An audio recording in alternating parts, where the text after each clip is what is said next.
I'm taking it. I'm taking it. Oh, yes. Keep going. We are the spark that will light the fire. You stupid! After years of waiting, we finally have a new announced Star Wars movie coming to the big screens, where we can finally enjoy Star Wars sandwiched between an obese, sweaty incel with buttered popcorn all over his Lego Padme shirt, and a crying baby with a crusty diaper because its parents couldn't miss Grogu using the Force to adorably blow up a vessel carrying unsuspecting innocent Ewok infants. I actually think this break was necessary though. I'm glad Kathleen took pity on us and allowed us time to erase the sequels from our minds. We were allowed a chance to attend therapy and go outside to touch grass before another movie was released. Let's say you get into a car crash and then lose your ability to goon for a couple months. You're gonna need some time to get over the PTSD and fear of driving, but eventually you're gonna get behind the wheel again. Figueroa Street ain't gonna come to you. Beyond the Spider-Verse is gonna release someday. You might have your own family and 401k by then, but it's gonna release at some point and you're gonna wanna drive yourself to the cinemas to experience it in IMAX. You don't wanna watch that shit on your BlackBerry. Let me catch my acoustic son watching Beyond the Spider-Verse on his Meta glasses.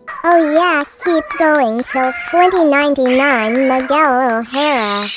Fill me with those spider webs. What I'm trying to say is that there's been enough time for us to heal as Star Wars fans, so we should come into the Grogu movie with an open mind. Is this movie gonna be one of the greatest Star Wars films of all time, rivaling the original trilogy and Andor?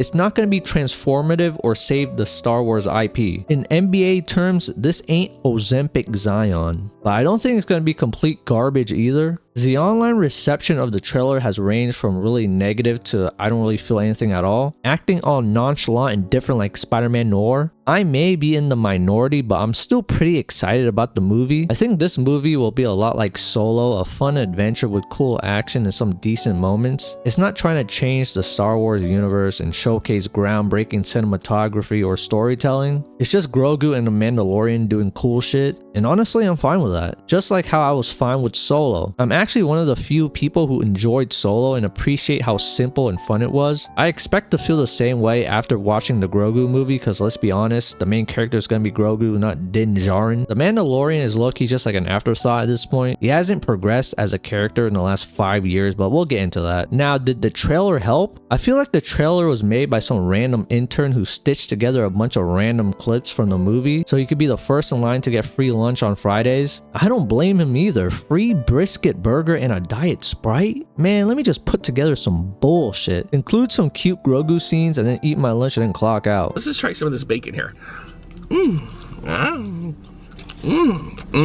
Please do me a favor and go back and watch the Solo teaser trailer. You can say whatever you want about the movie, but they did a good job with the trailers. While you're at it, watch the Solo movie again with an open mind, of course. I swear it ain't as bad as you remember. However, I'm assuming they are excluding a lot of information about the plot and the villain, as well as other returning characters for a future trailer. This was more of a teaser than anything else. I've also seen a lot of people complain about how small the budget is and how this is just season 4 of the Grogu and Bo-Katan show. So here are my thoughts. In terms of the budget, who cares? We've praised movies and shows for how well they utilize their limited budget. For example, Godzilla Minus One.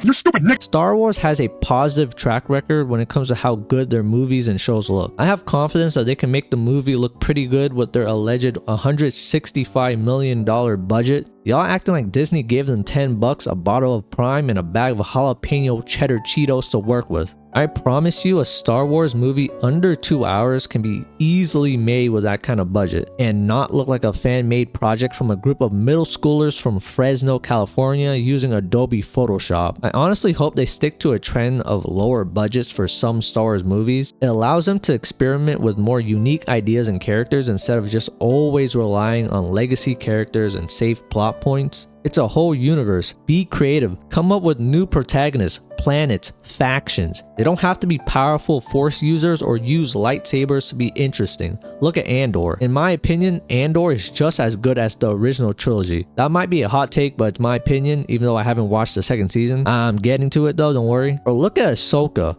Now that show obviously has lightsabers and the first season was kind of just meh, but what it set up with Peridia, a whole new galaxy, was cool and my ass is clenching just thinking about what season 2 could potentially be. I had a similar feeling when my 8th grade PE teacher tried to touch me during the Grand Pacer test. Nigga, what? With a lower budget, Disney will be more willing to write these style of stories because the risk isn't as high. They don't need to make well over $500 million just for the film to break even. It's a win-win, like when I have $5 in my pocket and I see a homeless woman with French tips. It's a recipe for success. We get fresh, unique stories and Disney doesn't go bankrupt. I think it's a couple woo woo woo woo. This is pretty good. We can finally get a movie about a Jewish Jedi who uses his powers for better interest rates on loans. How can the Empire ever control the galaxy when you own all the property and real estate? And lastly, one more thing about the budget, throwing more money at a bad script isn't gonna make it any better. Wasting an extra $200 million wasn't gonna make this scene any better. Somehow Palpatine returned. Well, actually, them adding a CGI BBL to Poe might have made it a tad bit more bearable. I'd still cringe, but at least I'd be bricked. Now, as for the complaint that it's just season 4 made into a movie, yeah it is, but what's your point? Remember how awful the Obi-Wan Kenobi show was? Reva being immune to any lightsaber damage, the forest chase scene with Leia, Vader being acoustic, Obi-Wan being a bitch. It was awful and blatantly clear that it should have been a movie. If that's a show that you've gone through therapy for to erase from your memory, very understandable by the way, then let's take a journey back to season 3 of the Grogu and Bo-Katan show. It was shit. Let's just keep it real. It wasn't good. Now here's an unpopular opinion. I think the show dropped in quality after the first season. I think season 2 was a step down compared to season 1. Yes, season 2's ending was awesome, but people quickly forget how mad the middle of the second season was. It was really slow with a bunch of meaningless filler, and I'm the type of dude who can enjoy fillers. I love being filled, but they were just so boring. Plus, Book of Boba Fett, which was overhated but still not good, completely erased the second season's ending anyways. All this to say the third season's drop in quality was even more significant. I can't even remember what happened that season. It felt like nothing happened. If season 3 didn't work, what makes you think season 4 would have been any better? They might as well try to turn it into a movie instead to eliminate some of those slow moments and filler episodes and just get to the meat and potatoes. A season 4 would have been just as bad as a season 3, so I'm glad they're changing their approach and doing a movie. Why not? How much worse can it be than releasing on Disney Plus as a season 4? I also want to make another point. I see a lot of people saying, oh, somehow the Razor Crest returned, and not liking that idea. To those people, I'm gay and I like dick. Let me know! Oh my god! Get out! Get out! the Razor Crest is my favorite ship in Star Wars. It's basically the Republic gunship, which was my former favorite ship, but chrome. I even have the Lego version of the ship, not the expensive one that requires me to sell my right nipple, but the smaller playset one. It's actually the first big purchase I made after getting my first job as a Kroger's cart pusher and aisle restocker. But do people really want the N1 Starfighter? That weak ass ship? No space claustrophobic? People were trying to convince me that that shit was cooler and an upgrade, but I never fell for that propaganda. The Razor Crest is objectively just better, and I don't care how he got it back, I'm just glad he did. I don't care if the movie starts off with Bob the Builder making a cameo, doing finishing touches on a rebuilt Razor Crest, and Mando pays him back by sliming him behind some Imperial crates. The Razor Crest just has so much more personality than the N1 Starfighter. It's like a little mobile home, and I was low-key one of those acoustic children who was obsessed with RVs and trailers, so it's a perfect match for me. And lastly, I want to end this video off talking about the Grogu and Bo-Katan show. When I first watched the show in 2019, it was magical. I remember getting home from school, eating a cup of noodles, and watching the first episode on my mini iPad. I could not believe I was watching a show. I was so happy and breathable at the time.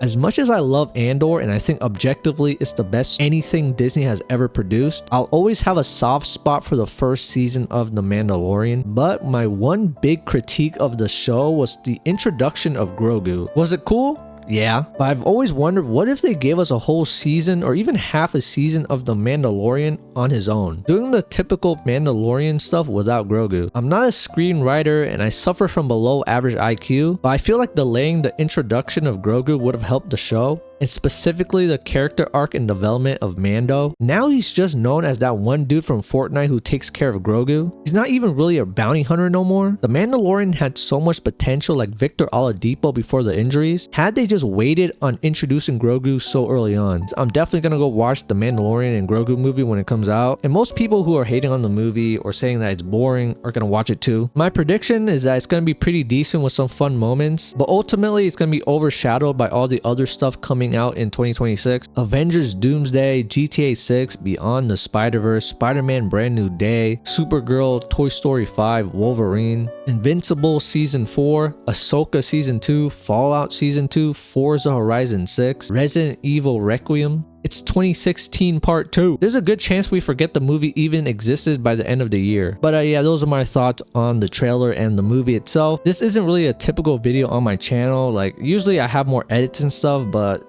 in order for me to actually push out more content, I gotta chill back on the editing because it takes way too long, so I can post a little bit more consistently. But expect these types of videos in the future where I'm just airing out my thoughts and it being just a little bit more raw. Anyways, thanks for listening to me. I know I'm not the smartest or most articulate person, but hopefully this video gave you some entertainment. Mad Wookie Bun.